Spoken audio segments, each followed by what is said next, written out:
J'ai franchi le seuil de ma porte d'entrée après une nouvelle journée de 12 heures passées à couler des fondations en béton, m'attendant à entendre les rires de mes enfants résonner dans notre petite maison de plain-pied. Au lieu de cela, le silence m'a accueilli comme un salon funéraire. J'ai monté les escaliers et j'ai trouvé ma fille de 8 ans, Emma, et mon fils de 6 ans, Jake, blottis l'un contre l'autre sur le lit d'Emma, les larmes coulant sur leur visage. « Papa » a murmuré Emma entre deux sanglots. « Tante Gloria nous a dit que tu n'avais jamais rien réussi dans la vie et que nous ne devions pas grandir pour te ressembler parce que tu faisais honte à toute la famille Henderson. » Mon cœur s'est brisé quand Jake a levé ses yeux bleus innocents, demandant si j'étais vraiment un échec. J'ai serré les deux enfants dans mes bras, sentant leur petit corps trembler contre ma poitrine tandis qu'ils sanglotaient. Les mots que Gloria leur avait dit entaillaient plus profondément que n'importe quelle blessure physique n'aurait pu le faire. La voix d'Emma s'est brisée alors qu'elle continuait. Elle a dit, « Tu as gâché ta vie. » Et que l'oncle Harold était un vrai succès parce qu'il portait des costumes et avait un bureau en centre-ville. Après ce qui a semblé être des heures à les rassurer, à leur expliquer que parfois les adultes disent des choses blessantes quand ils sont malheureux dans leur propre vie, j'ai finalement réussi à les installer au lit avec des histoires supplémentaires et des promesses que tout irait bien. Mais alors que j'étais assis seul dans mon bureau à la maison ensuite, fixant les ombres projetées par ma lampe de bureau, je savais que quelque chose de fondamental avait changé. Gloria Henderson, la sœur de mon défunt père, avait franchi une limite qui ne pouvait jamais être infranchissable. Pendant 15 ans, depuis que j'avais abandonné l'université pour travailler dans la construction après la crise cardiaque soudaine de papa, Gloria s'était donnée pour mission de rappeler à tout le monde lors des réunions de famille que j'avais gâché mon potentiel. Elle me comparait constamment de manière défavorable à son défunt mari Harold, le décrivant comme l'incarnation du succès tout en me présentant comme l'exemple à ne pas suivre de la famille. Ce que Gloria ne savait pas, ce que personne dans ma famille ne savait, c'est qu'il y a 3 ans, je l'avais sauvé d'une ruine financière complète. Quand Harold est décédé inopinément d'un cancer, laissant derrière lui des montagnes de dettes secrètes, Gloria a fait face à une saisie immobilière immédiate de sa maison victorienne bien aimée au 6511 Maple Street. Elle avait appelé ma mère en larmes, trop fière pour me demander directement de l'aide, mais suffisamment désespérée pour laisser entendre qu'elle avait besoin d'une intervention. J'ai ouvert le tiroir de mon bureau et j'ai sorti un dossier Kraft qui contenait des documents racontant une histoire très différente de celle que Gloria croyait sur ma vie. Titre de propriété, papiers hypothécaires, contrat de location, licence commerciale et relevé bancaire étalés sur mon bureau comme les pièces d'un puzzle qui révélait la véritable image du succès de Billy Henderson. Par le biais de mon LLC, Henderson Property Investment, j'avais acheté la maison de Gloria pour $215 000, la sauvant de la saisie bancaire. Je suis devenu son propriétaire par le biais de la Riverside Property Management Company, lui facturant $800 par mois alors que des propriétés comparables dans ce quartier se louaient à $1 500. Je l'ai fait par compassion familiale, même si elle avait passé des années à dire à des proches que j'étais irresponsable et que je ne réussirais jamais rien. Henderson & Son Construction, que j'avais bâti absolument à partir de rien, employait maintenant 12 personnes réparties en 2 équipes complètes. Commençant comme ouvrier journalier à 18 ans, j'ai obtenu ma licence d'entrepreneur par des cours du soir tout en travaillant 60 heures par semaine. Mon entreprise était spécialisée dans les fondations commerciales et la construction résidentielle, générant des revenus annuels qui dépassaient ce qu'Harold avait jamais gagné pendant ses meilleures années à vendre des assurances. Je possédais 4 propriétés locatives dans le comté de Monroe, j'avais obtenu des contrats pour les 18 prochains mois et j'entretenais des relations commerciales avec tous les grands promoteurs de la région. Mon style de vie modeste, conduisant un pick-up Ford vieux de 15 ans et portant les mêmes vêtements de travail, que je coule du béton ou que je rencontre des architectes, était un choix délibéré. Le succès pour moi signifiait construire quelque chose de solide qui durerait, non pas impressionner les gens avec des démonstrations ostentatoires de richesse. Mais Gloria venait d'attaquer mes enfants, les faisant douter de la valeur de leur père alors qu'elle était assise dans le salon de la maison que je possédais. L'ironie était dévastatrice, mais les dommages causés à Emma et Jake étaient impardonnables. J'ai pris mon téléphone et j'ai composé le numéro de Tom Morrison, mon gestionnaire immobilier chez Riverside Property Management. L'appel est allé directement sur la messagerie vocale, alors j'ai laissé un message qui allait tout changer. Tom, c'est Billy Henderson. Dès lundi matin, j'ai besoin que tu prépares un avis de non-renouvellement pour la locataire du 6511 Maple Street. Gloria Henderson. Préavis de 60 jours tel que requis par la loi de l'État. Aucune exception.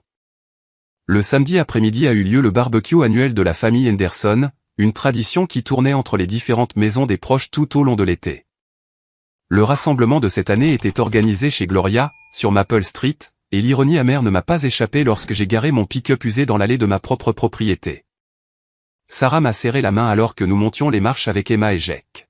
« Tu te souviens pourquoi nous sommes ici ?» a-t-elle murmuré pour que les enfants voient leur famille élargie, pas pour le drame de Gloria. La maison bourdonnait d'une énergie familière alors que 3 générations de Henderson remplissaient chaque pièce. Oncle Robert s'occupait du barbecue sur la terrasse arrière pendant que ma cousine Jennifer aidait à disposer les plats couverts sur le comptoir de la cuisine. Ma mère âgée était assise dans le salon avec ma grand-mère. Les 2 femmes profitaient de cette rare occasion de voir toute leur famille réunie sous un même toit. L'odeur de la sauce barbecue mélangée à l'arôme du célèbre pain de maïs de tante Margaret, créant le genre de confort que seuls les rassemblements de famille peuvent offrir. Pendant exactement 10 minutes, tout a semblé merveilleusement normal. Puis Gloria est apparue à mes côtés près de la table de rafraîchissement, ses cheveux argentés parfaitement coiffés et sa robe florale bleue repassée sans une seule ride. Elle s'est positionnée stratégiquement de manière à ce que sa voix porte sur tout le salon principal, assurant une audience maximale pour la performance qu'elle avait prévue. « Billy, je crois qu'il est temps que quelqu'un ait une conversation honnête avec toi sur l'importance de donner des exemples appropriés aux enfants », a-t-elle annoncé assez fort pour faire cesser les conversations dans toute la pièce. Certaines personnes ne semblent jamais apprendre l'importance de prendre de réelles responsabilités dans leur choix de vie. Oncle Robert a levé les yeux de sa conversation avec mon cousin Marc, posant sa bouteille de bière avec une expression perplexe. Tante Margaret a fait une pause au milieu de la découpe de son pain de maïs, le couteau suspendu en l'air. Même les enfants jouant dans le coin se sont tournés pour écouter, sentant la tension qui avait soudainement rempli la pièce. Gloria a sorti son smartphone et a commencé à montrer des photos à quiconque se trouvait à portée de vue. C'était le bureau d'angle d'Harold au centre-ville, sur State Street. Remarquez le bureau en acajou et la vue sur la place du palais de justice. Et voici son prix de vente régional de 1998, quand il a surpassé tous les autres agents du district. Elle a fait glisser son doigt sur une autre photo, tenant le téléphone assez haut pour que plusieurs personnes puissent voir. Ce magnifique endroit était notre maison de vacances au lac George avant le décès d'Harold. 3 chambres, 2 salles de bain et un quai privé où nous avons passé tous les étés pendant 12 ans. J'ai vu le visage d'Emma commencer à se froisser tandis que les proches acquiesçaient à la présentation de Gloria. Jack s'est rapproché de ma jambe, enroulant ses petits bras autour de mon genou comme s'il cherchait une protection contre quelque chose qu'il ne comprenait pas. Maintenant, j'ai pris le temps d'enseigner aux enfants de Billy les vraies valeurs et les attentes appropriées pour leur avenir, a continué Gloria, sa voix devenant plus théâtrale à chaque phrase. Ils ont besoin de modèles qui peuvent leur montrer à quoi ressemble le vrai succès dans la société américaine. Harold a bâti quelque chose de significatif avec sa carrière. Il a fourni une véritable sécurité, une stabilité et a gagné le respect de ses collègues et de sa communauté. Elle a montré une autre photo d'Harold en costume d'affaires serrant la main d'autre homme dans ce qui semblait être une sorte de cérémonie de remise de prix. Ce sont les associés d'Harold de la conférence annuelle sur l'assurance à Albany. Remarquez comment ils se comportent, comment ils s'habillent, comment ils se conduisent professionnellement. C'est ça le vrai accomplissement. Ma mère a essayé d'intervenir, sa voix douce mais ferme. Gloria, je pense que tu es un peu dur ici. Dur? Les sourcils de Gloria se sont levés avec une surprise théâtrale. Margaret, ton fils a 32 ans et il travaille toujours dans la construction, salissant ses vêtements tous les jours pour des salaires qui couvrent à peine les dépenses de base. Quelqu'un dans cette famille doit être réaliste quant à sa situation avant que cela n'affecte la compréhension des enfants de ce à quoi ils devraient aspirer. L'expression « salissant ses vêtements » a résonné dans la pièce soudainement silencieuse comme une gifle. J'ai senti la main de Sarah se crisper sur mon bras, ses doigts pressant mon biceps dans le signal d'avertissement que nous avions développé au fil des années de mariage pour m'aider à contrôler mon tempérament dans les situations difficiles. Mais Gloria n'avait pas terminé sa présentation. Elle s'est dirigée vers le centre du salon, se positionnant comme une enseignante s'adressant à une classe pleine d'élèves qui avaient besoin de conseils importants. J'ai réfléchi sérieusement à cela ces dernières semaines, et je crois qu'il est temps pour les membres responsables de la famille de créer un fonds universitaire pour Emma et Jack. Évidemment, leur père ne pourra pas fournir de ressources adéquates pour leur éducation supérieure avec un revenu d'ouvrier du bâtiment. Je suis prête à faire la contribution initiale pour que ce fonds soit correctement établi. Elle a livré cette annonce comme si elle dévoilait une fondation caritative pour aider les enfants défavorisés. L'implication n'aurait pu être plus claire, Billy Henderson était incapable de subvenir aux besoins futurs de ses propres enfants, et des membres de la famille plus performants devaient intervenir pour compenser ses échecs. Je me suis excusé pour aller aux toilettes où je me suis tenu, agrippant le comptoir en marbre et fixant mon reflet dans le miroir au-dessus de l'évier de Gloria. Mes mains calleuses, preuve de 15 ans passés à construire des fondations et à encadrer des maisons, tremblaient légèrement tandis que je luttais pour contrôler la rage qui montait dans ma poitrine. J'ai sorti mon téléphone et j'ai fait défiler jusqu'au numéro de Tom Morrison. Tom, c'est Billy Henderson. J'ai besoin que tu aies ces papiers de non-renouvellement prêts à être livrés dès mercredi matin. Gloria Henderson, 6511 Maple Street. Préavis de 60 jours exactement comme l'exige la loi de l'État. Une raison spécifique à citer pour le non-renouvellement, a demandé Tom professionnellement. Je me suis regardé à nouveau dans le miroir, voyant la mâchoire déterminée de mon père se refléter. Aucune raison requise. Le propriétaire a décidé de reprendre les lieux pour un usage personnel. Entendu. J'aurai tout préparé et livré mercredi avant 9 h du matin. J'ai raccroché et j'ai rejoint la fête où Gloria montrait maintenant à Emma et Jake plus de photos du bureau d'Harold, expliquant en détail comment le vrai succès pouvait être mesuré par la taille du bureau de quelqu'un et le prestige de son adresse professionnelle. Le sommeil m'a complètement abandonné cette nuit-là. Je suis resté au lit, écoutant la respiration régulière de Sarah, tandis que mon esprit brassait des questions qui me tracassaient depuis des années. Quelque chose dans les histoires de Gloria avait toujours semblé répété et artificiel, comme si elle récitait des lignes mémorisées d'une pièce de théâtre plutôt que de partager de véritables souvenirs. À 6 h du matin, j'ai renoncé au repos et j'ai fait du café dans notre petite cuisine. La maison était paisible à ses premières heures, Emma et Jake dormant encore et la lumière du matin commençant tout juste à filtrer à travers nos rideaux. Mais mon esprit travaillait déjà, élaborant un plan pour découvrir la vérité sur le soi-disant succès commercial d'Harold. À 7 h pile, j'ai appelé Marcus Williams, mon comptable et ami de longue date, qui entretenait de vastes relations dans toute la communauté d'affaires locale. Marcus m'avait aidé à naviguer dans les complexités financières de la construction de mon entreprise et son réseau comprenait des banquiers, des agents d'assurance, des professionnels de l'immobilier et des propriétaires d'entreprises dans tout le comté de Monroe. Marcus, j'ai besoin que tu m'aides à faire des recherches sur quelqu'un. Harold Henderson aurait dirigé une entreprise d'assurance prospère jusqu'à sa mort il y a 3 ans. Ma tante parle de lui comme s'il était une sorte de leader régional des affaires. Harold Henderson, a répété Marcus pensivement. Donne-moi jusqu'à cet après-midi. Je vais passer quelques appels et voir ce que je peux déterrer par les canaux officiels. J'ai passé la matinée sur un chantier, supervisant mon équipe pendant qu'il coulait les fondations d'un nouveau complexe de bureaux médicaux. Le rythme familier du travail de construction m'aidait habituellement à me vider la tête. Mais aujourd'hui, je me suis retrouvé distrait, vérifiant mon téléphone toutes les quelques minutes pour l'appel de Marcus. Lorsque mon téléphone a finalement sonné à 14 h 30 cet après-midi-là, la voix de Marcus portait une gravité qui m'a immédiatement mis en alerte. Billy, tu dois trouver un endroit privé pour t'asseoir pour cette conversation. J'étais debout à côté de mon camion sur le parking du complexe médical, alors je suis monté dans la cabine et j'ai fermé la porte. Que as-tu trouvé? L'entreprise d'Harold Henderson a fait faillite complète 2 ans avant sa mort. Il avait vécu avec des cartes de crédit et des prêts personnels pendant les 4 dernières années de sa vie, accumulant des dettes massives tout en cachant son effondrement financier à sa femme. La maison de vacances dont Gloria montre des photos, c'était un temps partagé qu'ils ont perdu lors d'une saisie immobilière en 2019. Ces prix commerciaux dont elle est si fière? J'ai trouvé des documents montrant qu'Harold a perdu plus de 20 000 $ dans ce qui était essentiellement une combine pyramidale déguisée en programme de développement professionnel. Mes mains se sont crispées sur le volant alors que les implications commençaient à s'installer. Et son bureau du centre-ville. Un espace de travail partagé qu'il louait mois par mois. Il ne l'a jamais possédé, n'a jamais employé personne, n'a jamais bâti de clientèle substantielle. Billy, cet homme se noyait financièrement des années avant que le cancer ne le tue. Quand il est mort, il a laissé Gloria avec rien d'autre que des dettes et une maison qui était déjà en pleine procédure de saisie. Je suis resté assis, sidéré, fixant de l'autre côté du parking mon équipe de construction qui travaillait efficacement pour achever la coulée des fondations.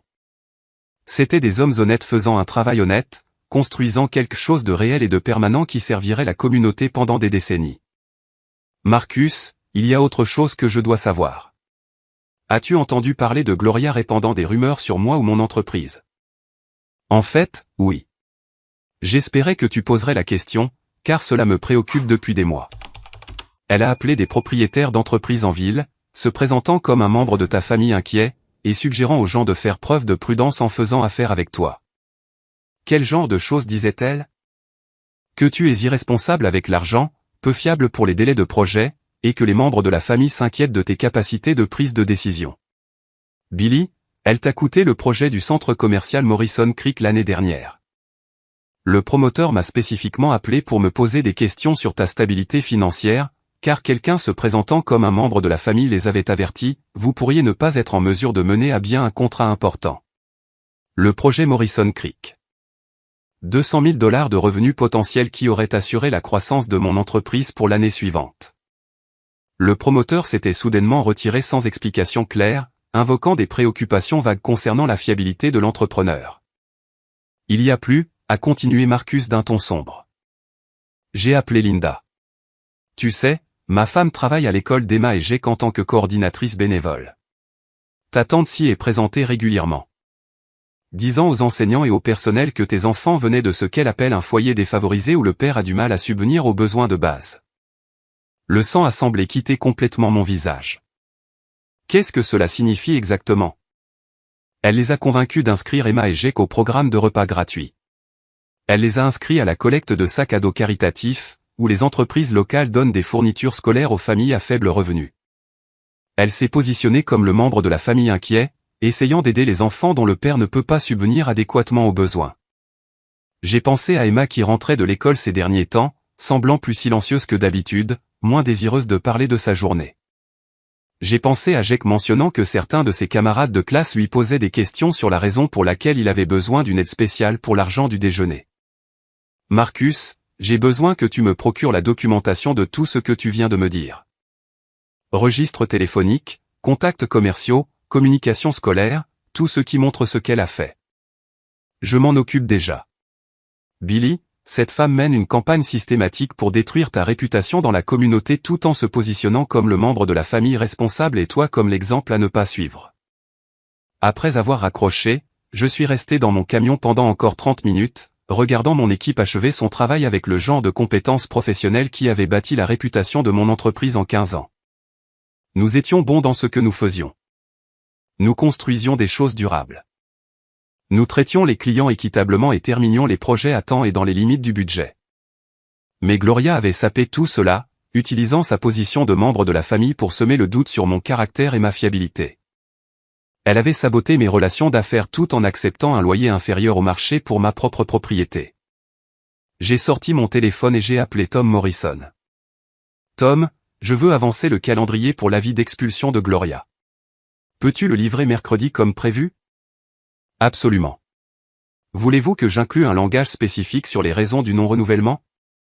J'ai regardé de l'autre côté du parking, vers la fondation du complexe médical que mon équipe venait d'achever, sachant que dans quelques mois, ce serait un endroit où les médecins aideraient à guérir les gens et où les familles recevraient les soins dont elles avaient besoin. Juste le langage standard. Le propriétaire a décidé de ne pas renouveler le bail. Rien de plus compliqué. Lundi matin, je me suis retrouvé assis dans la salle de conférence de Riverside Property Management, entouré de documents, d'enregistrements et de preuves qui peignaient un tableau troublant de sabotage délibéré s'étendant sur plusieurs années. Tom Morrison était assis en face de moi avec mon avocate d'affaires, Lisa Chen, tous deux affichant des expressions mêlant préoccupation professionnelle et indignation personnelle. Légalement, vous avez tout à fait le droit de mettre fin au bail de Madame Henderson, a expliqué Lisa en ajustant ses lunettes à monture métallique alors qu'elle examinait le contrat de location. Cependant, compte tenu de l'étendue de ce que nous avons découvert sur son comportement, je vous recommande fortement d'adopter une approche stratégique qui maximisera l'impact lorsque vous révélerez toute la vérité. Tom a fait glisser un dossier épais sur la table de conférence polie.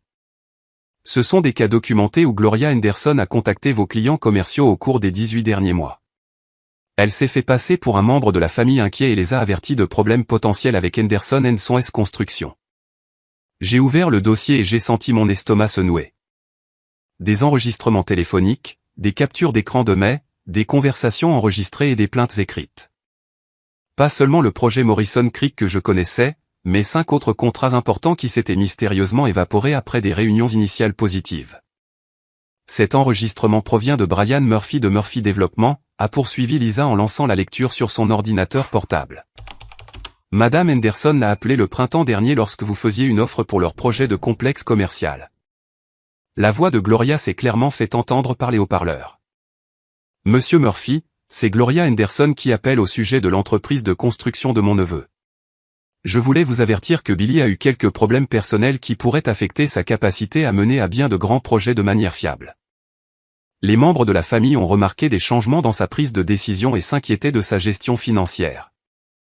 Mes mains se sont crispées en point alors que j'écoutais sa destruction systématique de ma réputation professionnelle. Elle lui a dit, vous avez une dépendance au jeu et vous pourriez ne pas être en mesure de terminer les projets si vous rencontrez une série de pertes, a ajouté Tom tranquillement. Une dépendance au jeu?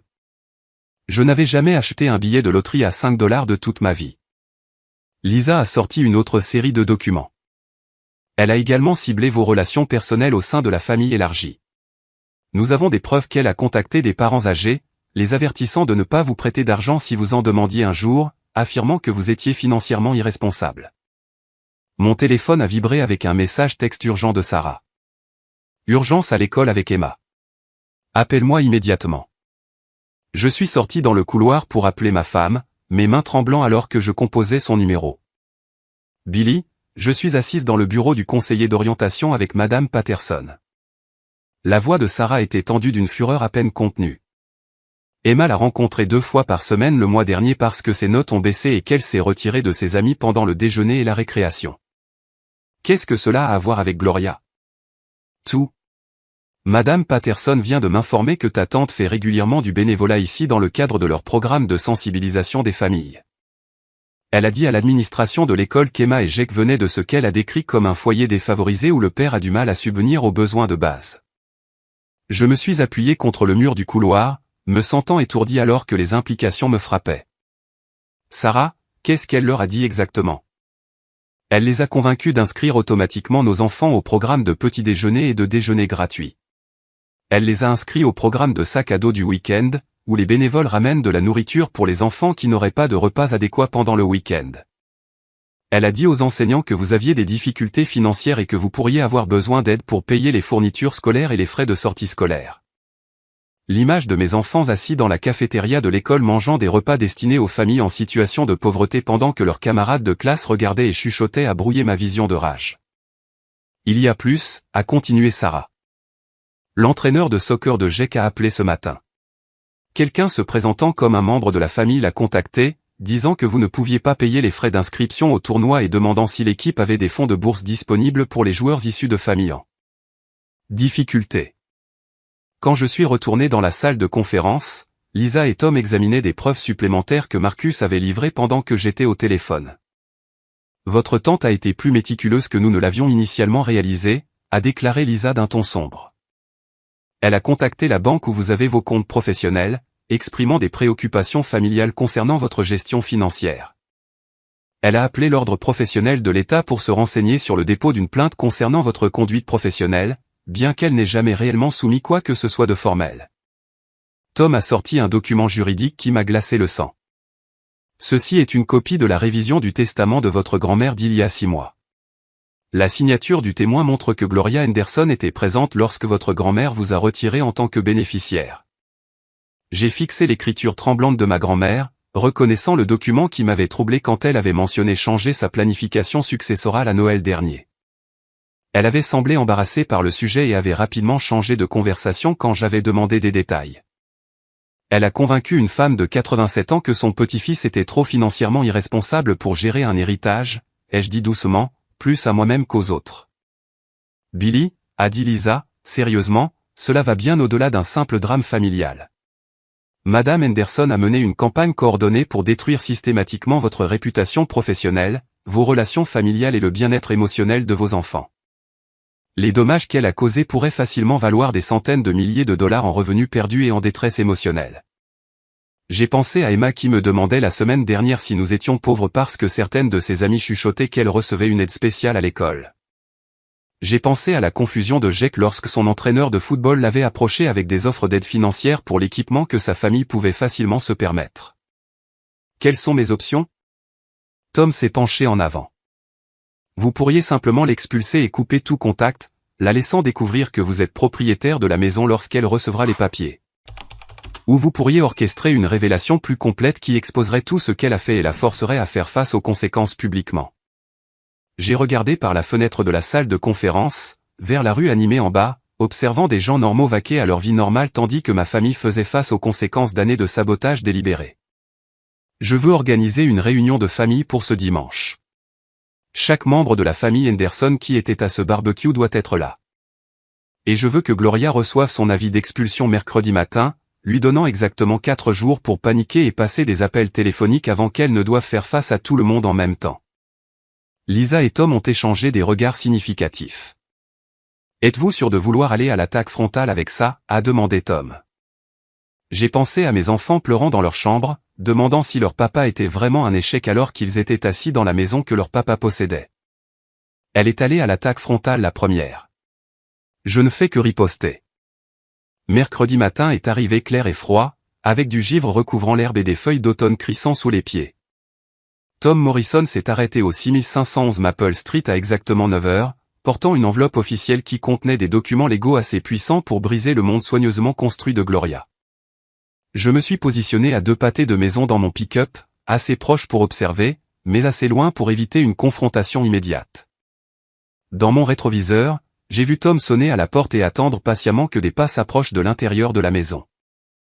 Gloria a ouvert la porte, vêtue de sa robe de chambre éponge rose et de ses pantoufles assorties, ses cheveux argentés toujours enveloppés dans des bigoudis en mousse de la veille. Même de mon point de vue lointain, j'ai pu voir sa confusion se transformer en choc alors que Tom lui remettait la lettre recommandée et lui en expliquait le contenu. Mon téléphone a commencé à sonner dans les 5 minutes. Tom a répondu professionnellement, Riverside Property Management, ici Tom Morrison. Ici Gloria Henderson du 6511 Maple Street. Et il y a eu une sorte de terrible erreur avec cet avis d'expulsion. Il indique William Henderson comme propriétaire, mais c'est complètement impossible. Il n'y a pas d'erreur, Madame Henderson.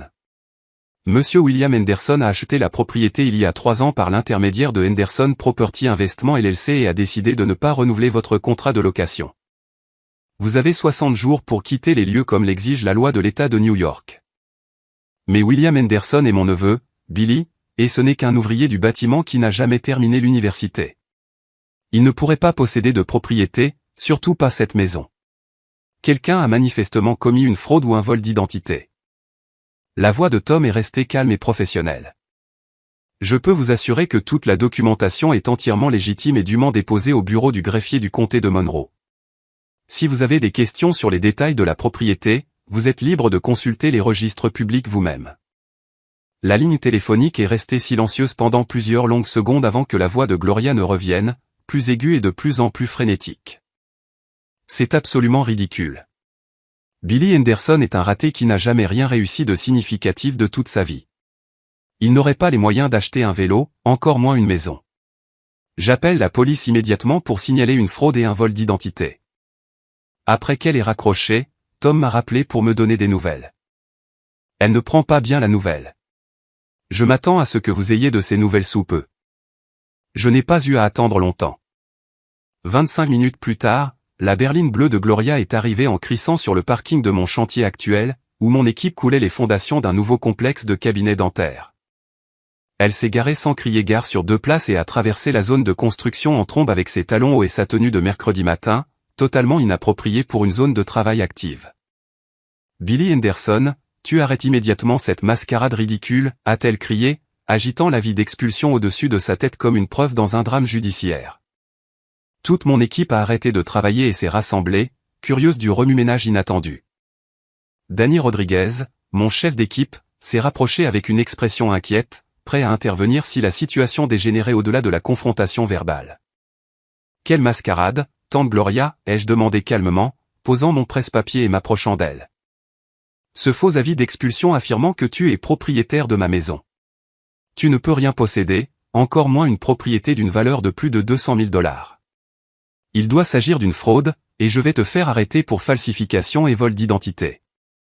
J'ai sorti mon smartphone et j'ai ouvert la galerie de photos montrant des images de son titre de propriété, des documents d'achat originaux, des relevés bancaires montrant le virement bancaire et mes papiers d'enregistrement de LLC.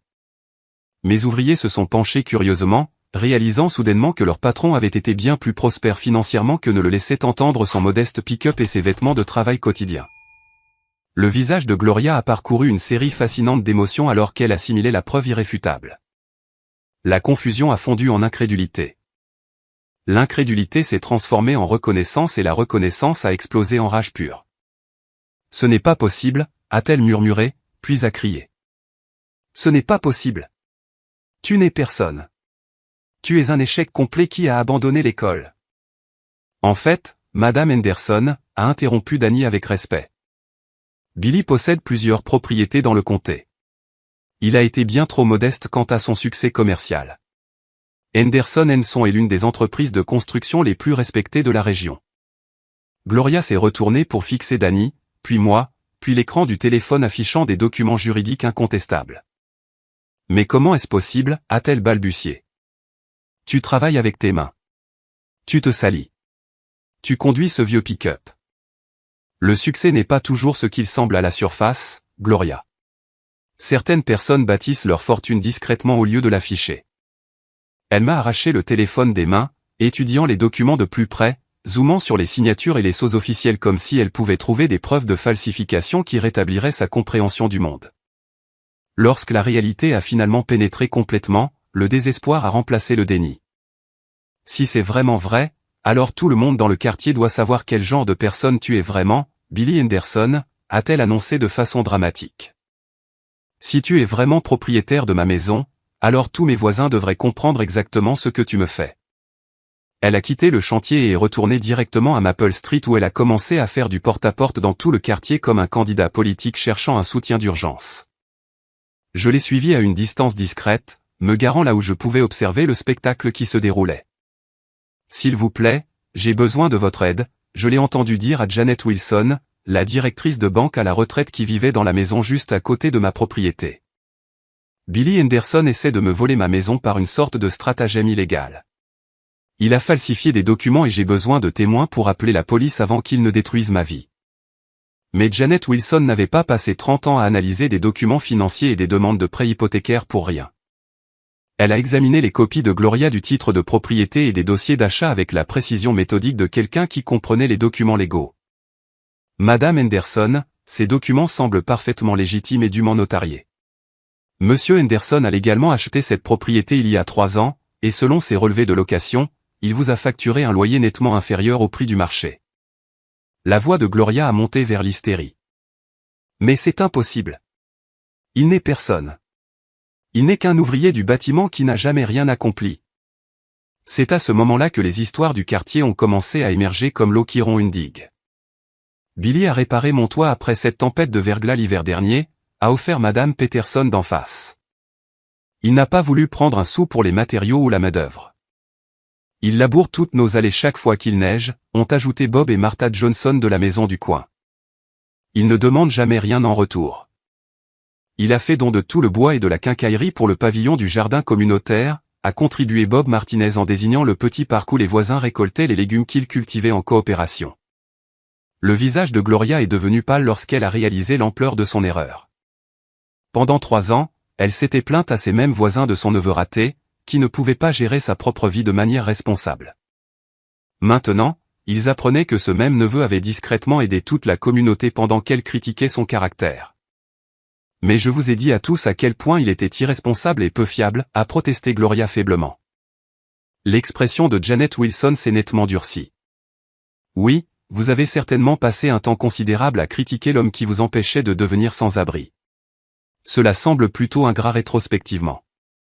En soirée, la nouvelle s'était répandue dans tout le quartier, Gloria Henderson dénigrait systématiquement son propre propriétaire et bienfaiteur financier depuis des années, tout en acceptant sa générosité bien en deçà du marché. L'histoire est devenue la rumeur du quartier. En quelques heures, la femme fière qui méprisait tout le monde survivait grâce à la charité de la personne même qu'elle prétendait sans valeur. Gloria s'est réfugiée dans la maison et a passé la nuit à passer des appels désespérés à tous les membres de la famille Henderson qu'elle pouvait joindre, essayant de contrôler le récit avant la confrontation prévue de dimanche. Dimanche après-midi, de lourds nuages gris et l'odeur d'une pluie approchante enveloppaient la modeste maison de plain-pied de ma mère sur Birch Street. Des voitures étaient garées des deux côtés de la rue résidentielle étroite alors que les membres de la famille Henderson arrivaient pour ce que Gloria avait frénétiquement décrit comme une intervention d'urgence pour arrêter la vengeance cruelle et vindicative de Billy. J'ai compté 7 véhicules alors que Sarah et moi nous garions avec Emma et Jake, le pick-up rouge de l'oncle Robert, le SUV blanc de ma cousine Jennifer, la berline de tante Margaret, la vieille Buick de ma grand-mère conduite par mon cousin Marc. Et 3 autres voitures appartenant à des proches et amis de la famille que Gloria avait recrutés pour soutenir sa cause. « Tu es prêt pour ça ?» a demandé Sarah en me serrant la main alors que nous nous dirigions vers la porte d'entrée. « Je suis prêt depuis 3 ans. » Le salon bourdonnait d'une tension inconfortable alors que les membres de la famille élargie s'arrangeaient en un cercle approximatif comme des participants à une intervention formelle. Gloria s'était installée dans l'ancien fauteuil inclinable de mon défunt père, entourée de mouchoirs et arborant une expression de dignité blessée qu'elle avait clairement répétée pour un impact émotionnel maximal. L'oncle Robert s'est levé à notre entrée, son visage buriné montrant une réelle inquiétude. « Billy, je suis content que tu sois venu. » Gloria nous a parlé d'une sorte de dispute concernant sa situation de logement. Nous avons pensé que peut-être en discuter en famille pourrait aider tout le monde à comprendre ce qui se passe réellement. Ma cousine Jennifer a hoché la tête en signe de soutien depuis sa position sur le canapé.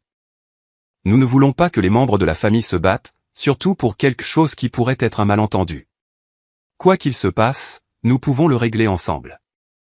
Gloria a tamponné ses yeux avec un mouchoir froissé, parlant d'une voix soigneusement modulée pour exprimer une souffrance courageuse. Je ne comprends tout simplement pas d'où vient toute cette hostilité soudaine. J'ai fait de mon mieux pour soutenir Billy et aider à guider ses enfants vers de meilleurs exemples de succès et de responsabilité. Ma mère a fait signe à tout le monde de se calmer et de me donner une chance d'expliquer ma perspective avant de porter un jugement sur la situation. J'ai posé mon sac d'ordinateur portable sur la table basse et j'ai connecté mon ordinateur au téléviseur de maman, exactement comme je l'avais prévu lors de mes sessions de stratégie avec Tom et Lisa. Avant que quelqu'un d'autre ne dise quoi que ce soit, je veux que tout le monde voie des documents qui clarifieront exactement ce qui s'est passé. La première image apparue sur l'écran du téléviseur était un relevé bancaire montrant l'achat du 6511 Maple Street pour 215 000 $, avec mon nom clairement indiqué comme acheteur et la transaction datée de 3 ans plus tôt. L'oncle Robert a plissé les yeux devant l'écran, confus. « Billy, qu'est-ce que nous regardons ici ?» Il y a 3 ans, lorsque Gloria faisait face à une saisie immobilière après le décès d'Harold, j'ai acheté sa maison par le biais de ma société d'investissement pour l'empêcher de la perdre. Je suis son propriétaire depuis 3 ans, lui facturant un loyer mensuel de 8 cents $ pour une propriété qui se loue à 1500 $ sur le marché actuel. La pièce est tombée dans un silence complet, à l'exception du bruit de la pluie qui commençait à tomber sur les fenêtres. « C'est ma maison », a dit Gloria faiblement.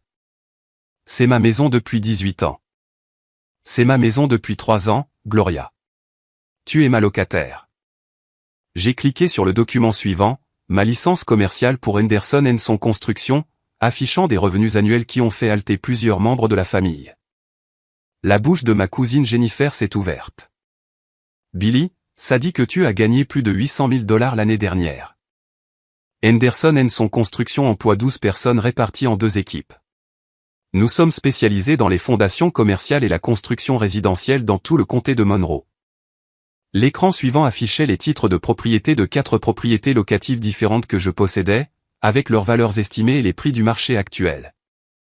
L'oncle Robert s'est levé de sa chaise, étudiant attentivement l'écran de télévision. « Attends une minute, Billy.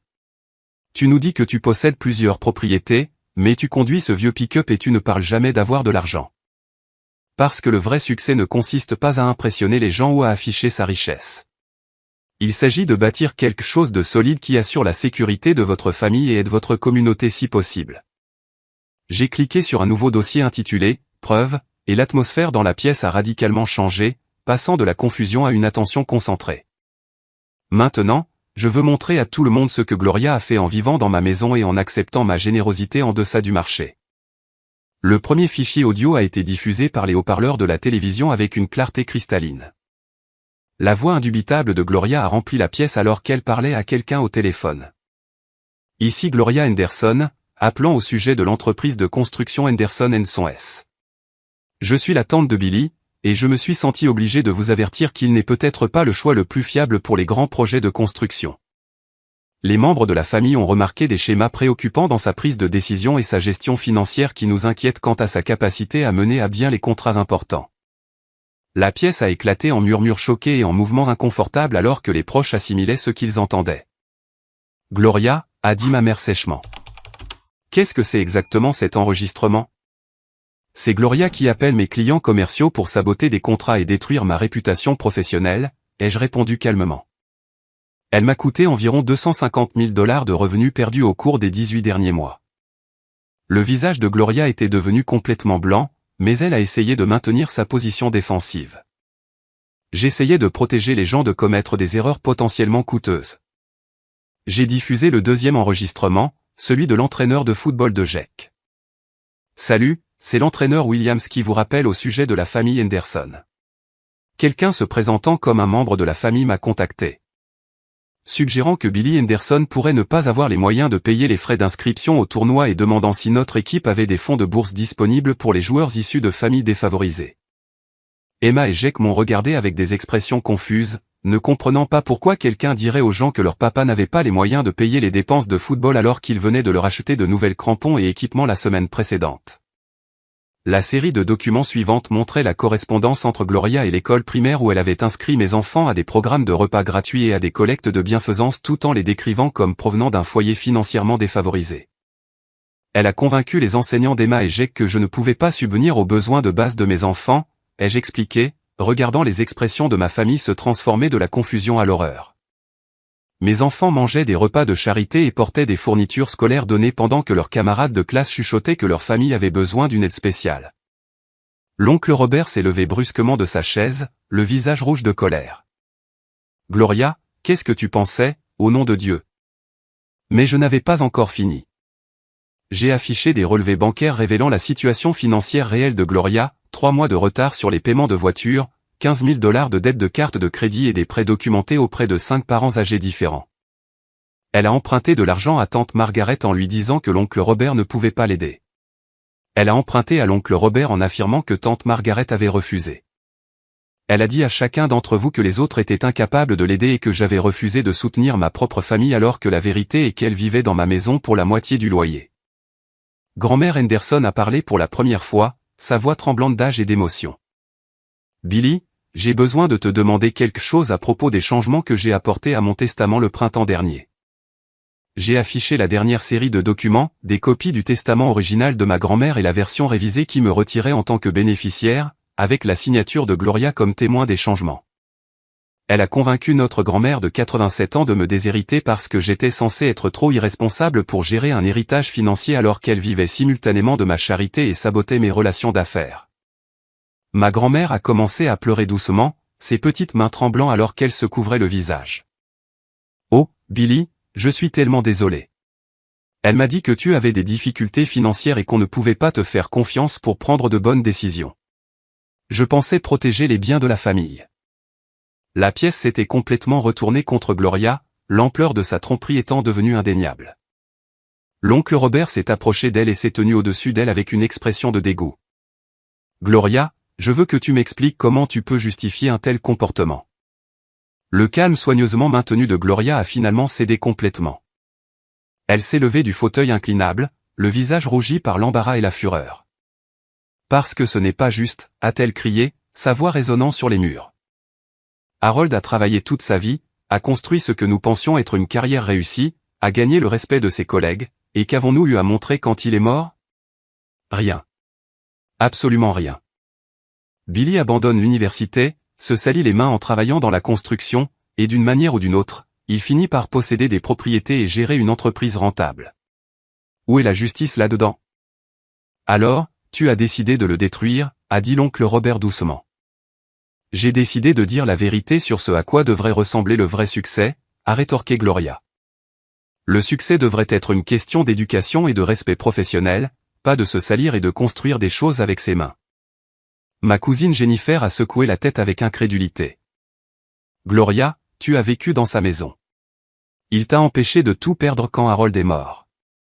Je ne savais pas que c'était sa maison, a protesté Gloria désespérément. Comment aurais-je pu savoir que quelqu'un comme Billy pouvait posséder une propriété?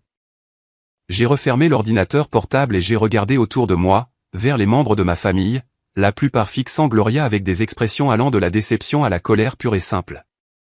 La vérité est que Gloria a vécu dans ma maison et a accepté mon aide financière tout en menant une campagne de 3 ans pour détruire ma réputation, saboter mon entreprise et nuire à ma relation avec mes propres enfants.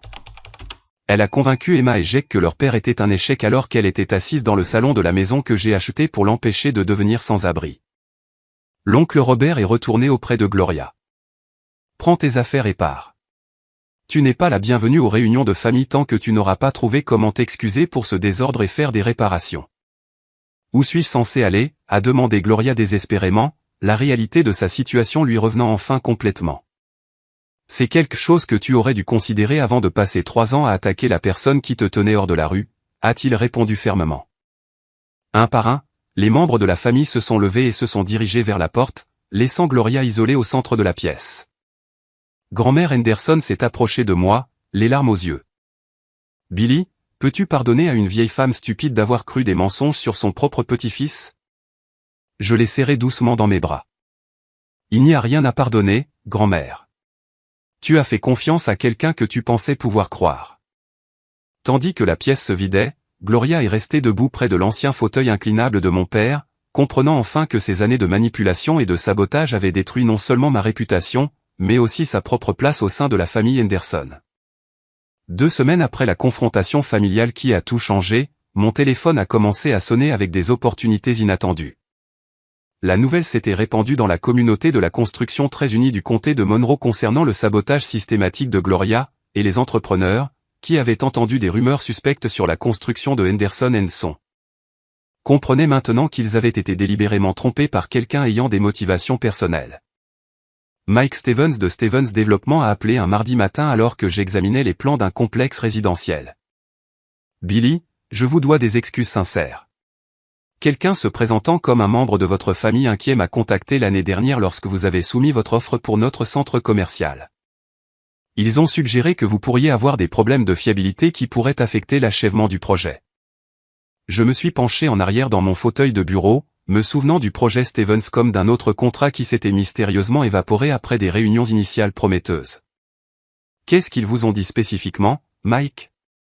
Que vous aviez pris des décisions financières douteuses et que les membres de la famille s'inquiétaient de votre capacité à gérer des projets à grande échelle de manière responsable. Maintenant, je comprends ce qui s'est réellement passé. J'ai un nouveau projet de complexe commercial qui débutera le mois prochain et qui est parfait pour votre équipe si vous êtes intéressé. 3 autres entrepreneurs ont appelé la même semaine avec des histoires similaires et de nouvelles opportunités commerciales. Jim Morrison de Morrison Développement m'a offert le contrat que j'avais perdu l'année précédente, plus 2 projets supplémentaires que son entreprise avait prévus pour le printemps suivant. Mon calendrier professionnel s'est rempli plus vite que je ne pouvais gérer la charge de travail. La situation à l'école primaire s'est résolue avec la même efficacité. La directrice Rodriguez a demandé une réunion formelle pour s'excuser du malentendu concernant la situation financière de ma famille et pour s'assurer qu'Emma et Jake seraient immédiatement retirés de tous les programmes d'aide. Nous mettons en œuvre de nouveaux protocoles concernant les informations financières familiales, a expliqué Madame Rodriguez alors que nous étions assis dans son bureau surplombant la cour de récréation où mes enfants profitaient de la récréation avec leurs amis. Seuls les parents ou les tuteurs légaux peuvent prendre des décisions concernant les programmes d'aide, et nous exigeons une preuve documentée du besoin plutôt que de nous fier à des recommandations de tiers. L'enseignante d'Emma, Madame Patterson, m'a pris à part après la réunion pour partager ses observations sur la transformation récente de ma fille. Emma était renfermée et anxieuse depuis des mois, mais je n'ai compris pourquoi que maintenant. Elle était embarrassée d'être inscrite à des programmes pour les familles à faible revenu et pensait que cela signifiait que sa famille avait des difficultés financières. Cet après-midi a apporté un revirement complet dans l'attitude de mes enfants envers l'école et leurs relations sociales. Emma a traversé notre porte d'entrée, son sac à dos volant derrière elle et un sourire qui a illuminé tout notre salon. « Papa, j'ai dit à tout le monde au déjeuner que tu possèdes des maisons et que tu diriges une entreprise de construction », a-t-elle annoncé fièrement. Le papa de Madison m'a demandé ton numéro de téléphone parce qu'il veut que tu leur construises une nouvelle terrasse pour leur jardin. Jake n'était pas loin derrière sa sœur, bondissant pratiquement d'excitation. L'entraîneur Williams a dit qu'il était désolé pour l'histoire de la bourse et il veut savoir si tu peux aider à réparer le toit de l'abri avant le début de la prochaine saison. Ma mère a appelé ce soir-là avec des nouvelles de la réaction de ma grand-mère en apprenant la vérité sur la manipulation de Gloria. Elle a passé tout l'après-midi au bureau de son avocat à déchirer ce testament révisé et à rétablir la version originale qui t'inclut comme bénéficiaire. Elle veut aussi emmener Emma et Jake faire du shopping ce week-end pour de nouveaux vêtements d'école. Maman, ils n'ont besoin de rien. Ils n'ont jamais été réellement défavorisés ou manquant de nécessités de base. Je le sais parfaitement bien, mon fils. Mais ta grand-mère se sent très mal de t'avoir douté à cause de mensonges, et elle veut gâter un peu ses arrière-petits-enfants pour compenser son erreur. Laisse-la faire ce petit geste d'excuse. La date d'audience de Gloria est arrivée un jeudi matin gris de novembre. Elle avait tenté de contester l'expulsion par des voies légales, invoquant le harcèlement du propriétaire et la discrimination fondée sur les liens familiaux. La juge Patricia Wells a examiné toutes les preuves méthodiquement, y compris les enregistrements des appels de Gloria à mes clients commerciaux et la documentation de son ingérence dans la situation scolaire de mes enfants. Madame Raclement de Gorge Henderson, a déclaré la juge Wells d'un ton sévère depuis le banc, non seulement je ne trouve absolument aucune preuve de harcèlement ou de discrimination. Mais les preuves démontrent clairement que M. Henderson a été exceptionnellement généreux en tant que propriétaire. Facturer un loyer mensuel de 8 cents pour une propriété d'une valeur de 1500 $ sur le marché actuel témoigne d'une gentillesse considérable plutôt que de cruauté. La juge a ordonné à Gloria de verser une restitution de 12 000 $ pour avoir délibérément interféré avec mes relations commerciales, un règlement qui aiderait à compenser certains des contrats qu'elle m'avait coûtés par sa campagne de sabotage. De plus, a poursuivi la juge Wells, je suis profondément troublé par les preuves d'ingérence délibérée dans les opérations commerciales de M. Henderson et l'impact émotionnel sur ses enfants mineurs. Votre comportement, tel que documenté dans ces procédures, semble démontrer un schéma de manipulation et de tromperie que ce tribunal juge totalement inacceptable. Le journal local a repris l'histoire, publiant un bref article intitulé « L'entrepreneur local gagne un procès pour harcèlement contre son ancienne locataire ». L'article mentionnait que la locataire avait systématiquement interféré avec les relations commerciales tout en vivant dans une propriété appartenant au plaignant, présentant l'affaire comme une mise en garde concernant les litiges locatifs et les conflits familiaux. Le jour du déménagement est arrivé avec des déménageurs professionnels et un grand camion U-Haul garé dans l'allée de ma propriété. Je me suis rendu au 6511 Maple Street pour effectuer une inspection finale et m'assurer que la transition se déroulait sans heurts, sans drame supplémentaire. Gloria se tenait sur le porche, l'air plus petite et plus âgée que je ne me souvenais de nos précédentes rencontres. Sa confiance habituelle et sa dignité théâtrale avaient été remplacées par quelque chose qui ressemblait à un véritable remords mêlé d'un profond embarras. « Billy » a-t-elle dit doucement alors que j'approchais des marches du porche, « pourrais-je s'il te plaît te dire un mot avant de partir définitivement ?» Je me suis arrêté au bas des marches du porche, maintenant une certaine distance physique entre nous tout en restant suffisamment proche pour une conversation normale. « Je sais que tu as tout à fait le droit de me haïr pour ce que j'ai fait, » a-t-elle commencé, sa voix à peine au-dessus d'un murmure. « Ce que j'ai fait à toi et à ta famille était mal. Non seulement mal, mais cruel, stupide et complètement injustifiable. » Des larmes coulaient sur ses joues, et pour la première fois depuis des années, elles semblaient sincères plutôt que jouées pour un impact émotionnel maximal. Quand Harold est mort et que j'ai découvert que nous avions tout perdu, je me suis senti comme un échec complet. Ici, j'avais parlé pendant des années de son succès commercial et de notre style de vie confortable. Et soudain, j'ai réalisé que tout n'avait été qu'une illusion. Quand j'ai découvert que tu réussissais vraiment financièrement, que tu possédais des biens et que tu dirigeais une entreprise prospère, cela m'a fait me sentir encore plus mal face à ma propre situation. Elle s'est essuyée le nez avec un mouchoir, luttant pour garder son sang-froid tout en admettant des vérités qu'elle n'avait jamais prononcées à voix haute. Je me suis convaincu que ton succès n'était pas un vrai succès parce que tu travaillais de tes mains au lieu de rester derrière un bureau à porter des costumes d'affaires. J'avais besoin de croire cela pour me sentir mieux d'avoir échoué si complètement à tout ce qui comptait. J'ai écouté sans l'interrompre, la regardant se débattre avec les émotions et les réalisations qu'elle avait enfouies sous des années de comportement défensif et de supériorité fabriquée. Mais le pire, ce que je ne pourrai jamais me pardonner, c'est que j'ai blessé Emma et Jake. J'ai blessé des enfants innocents parce que j'étais jalouse et en colère à cause de mes propres échecs. Il n'y a aucune excuse pour cela. Absolument aucune excuse. Elle a sorti une enveloppe de son sac à main, la tendant vers moi avec des mains tremblantes. Ceci est une lettre d'excuse à Emma et Jake pour les choses horribles que j'ai dites à ton sujet. Je sais que cela ne répare rien ni n'annule les dégâts, mais je voulais qu'ils comprennent que ce que je leur ai dit à propos de leur père était complètement faux.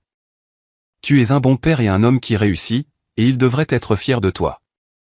J'ai accepté l'enveloppe mais ne l'ai pas ouverte pendant qu'elle regardait. Gloria, je veux que tu comprennes quelque chose d'important. Je ne t'ai pas expulsé parce que je voulais me venger ou parce que j'aimais te voir souffrir. Je t'ai expulsé parce que tu as franchi une limite en blessant mes enfants. Tu as fait honte à Emma et Jake de leur père alors que tu étais assise dans la maison que j'ai achetée pour t'aider à éviter d'être sans abri. C'était impardonnable. Elle a hoché la tête, de nouvelles larmes coulant alors qu'elle reconnaissait la vérité de mes paroles. Je sais, et je vais passer un très long moment à essayer de comprendre comment vivre avec ce que j'ai fait à des gens qui ne le méritaient pas. Malgré tout ce qu'elle avait fait subir à ma famille, je me suis retrouvé à l'aider à porter des cartons jusqu'au camion de déménagement. Ce n'était pas exactement du pardon, mais ce n'était pas de la cruauté non plus. C'était simplement la bonne chose à faire, en accord avec les valeurs que je voulais inculquer à mes enfants. Gloria, je vais te donner les coordonnées d'un conseiller financier spécialisé dans l'aide aux personnes qui se reconstruisent après des revers importants. Sans jugement, juste une assistance pratique pour la budgétisation et la planification de l'avenir. Elle a semblé réellement surprise par ce geste. Après tout ce que je t'ai fait, à toi et à ta famille, tu essaies toujours de m'aider. Je ne fais pas cela spécifiquement pour toi. Je le fais parce qu'aider les gens est ma nature. Le succès ne consiste pas à rabaisser les autres, même les personnes qui ont d'abord essayé de vous rabaisser. 6 mois plus tard, Henderson & Son Construction avait étendu ses opérations à 3 comtés de l'ouest de New York. J'avais embauché 4 travailleurs supplémentaires et acheté 2 nouveaux camions pour faire face à l'augmentation de la charge de travail. L'entreprise avait dépassé mes projections initiales, grâce aux recommandations de clients satisfaits et à la solide réputation que j'avais bâtie au cours de 15 ans de travail honnête et de services fiables. J'ai transformé le 6511 Maple Street en mon siège social, avec des bureaux modernes au rez-de-chaussée et des appartements confortables à l'étage pour mes chefs d'équipe. La rénovation symbolisait tout ce que j'avais appris sur la construction de quelque chose de significatif et de permanent plutôt que de simplement impressionnant et ostentatoire. La confiance d'Emma et Jake est revenue, plus forte qu'avant les attaques de Gloria. Emma a écrit un essai scolaire intitulé « Mon papa, mon héros », qui a remporté le concours d'écriture créative du district. Dans son essai, elle décrivait comment elle avait appris que le vrai succès signifiait travailler dur, aider les gens de sa communauté et ne jamais abandonner ses rêves, même lorsque les autres ne les comprennent pas ou ne les apprécient pas. Jake a rejoint le comité de planification de la journée annuelle des carrières de l'école et a spécifiquement demandé que je vienne parler aux élèves de la construction et des métiers du bâtiment. 20 enfants se sont rassemblés autour de mon camion sur le parking de l'école pendant que je démontrais l'équipement d'arpentage et expliquais comment les bâtiments passent des plans architecturaux à la réalité achevée. « Ton papa est trop cool », a dit l'un des camarades de classe de Jake après coup. « Je veux apprendre à construire des maisons quand je serai grand. » Le moment le plus significatif est survenu un samedi soir, à la fin du printemps. Je bordais Emma et Jake après une journée passée à pêcher au lac quand Emma m'a demandé de leur raconter une histoire avant de dormir. Quelle sorte d'histoire voudriez-vous entendre ce soir, ma chérie? Raconte-nous quand tu étais secrètement un homme à succès, mais que personne dans notre famille ne le savait, sauf nous, a-t-elle dit avec un gloussement. Oui, a ajouté Jake avec enthousiasme. Raconte-nous le jour où tante Gloria a découvert que sa maison était en fait ta maison depuis le début. C'est mon histoire préférée. Tandis que je leur racontais le jour où leur tante a appris que le succès prend de nombreuses formes différentes et que la réussite discrète importe souvent plus que l'accomplissement bruyant. J'ai réalisé que le comportement toxique de Gloria m'avait en fait appris quelque chose de précieux sur la différence entre la confiance authentique et l'insécurité défensive. La différence entre élever les gens et les rabaisser. La différence entre le vrai accomplissement et la simple performance du succès.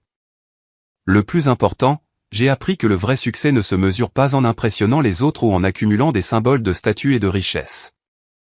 Il se mesure par la sécurité et la stabilité que vous offrez à votre famille, le respect que vous gagnez par un travail honnête et des transactions équitables, et l'héritage que vous construisez en traitant les gens avec dignité, même lorsqu'ils ne vous rendent pas cette courtoisie. La vraie victoire n'était pas d'expulser Gloria ou d'exposer ses années de mensonges et de manipulation. La vraie victoire était qu'Emma et Jake apprennent que leur père était quelqu'un dont ils pouvaient être vraiment fiers, quelqu'un qui avait construit quelque chose de significatif tout en maintenant son intégrité et ses valeurs sous pression. Le succès, j'en suis venu à comprendre, est discret et constant plutôt que bruyant et exigeant. Il n'a pas besoin de s'annoncer ou de rabaisser les autres pour valider sa propre valeur. Il construit simplement une fondation solide à la fois, créant quelque chose qui perdurera longtemps après que les critiques et les sceptiques se soient tournés vers d'autres cibles. Cette nuit-là, en écoutant la respiration paisible d'Emma et Jake et en pensant à la maison où nous vivions, à l'entreprise que j'avais créée et aux relations familiales que j'avais reconstruites. J'ai ressenti une profonde satisfaction qui n'avait rien à voir avec le fait de prouver quoi que ce soit à qui que ce soit d'autre. La satisfaction venait de savoir que j'avais construit quelque chose de significatif de mes propres mains et de ma propre détermination sans jamais perdre de vue ce qui importait vraiment, l'amour et le respect de mes enfants, la stabilité de ma famille. Et la connaissance que le succès gagné par un travail honnête et un caractère authentique durera toujours plus longtemps que le succès bâti sur la manipulation et le mensonge. Et cette réalisation, plus que tout titre de propriété ou contrat commercial, représentait le genre de richesse qui ne pouvait jamais être enlevé par des proches jaloux ou des circonstances changeantes. Avez-vous déjà eu affaire à un membre de votre famille qui a sapé vos réalisations ou vous a fait douter de votre propre valeur? Comment avez-vous géré la situation? Et qu'est-ce que cela vous a appris sur la différence entre le vrai succès et l'apparence du succès? J'aimerais beaucoup connaître vos réflexions et vos expériences dans les commentaires ci-dessous. Si cette histoire a résonné en vous, veuillez lui donner un j'aime pour aider d'autres personnes à la trouver. Abonnez-vous pour plus d'histoires sur la façon de surmonter les défis familiaux et de bâtir un véritable succès et partagez-la avec quelqu'un qui pourrait avoir besoin d'entendre que la détermination tranquille accomplit souvent plus que l'autopromotion bruyante. Merci d'avoir écouté ce parcours et rappelez-vous que votre vraie valeur n'est pas déterminée par les opinions des autres mais par l'amour, l'intégrité et la persévérance que vous apportez à tout ce que vous construisez dans la vie.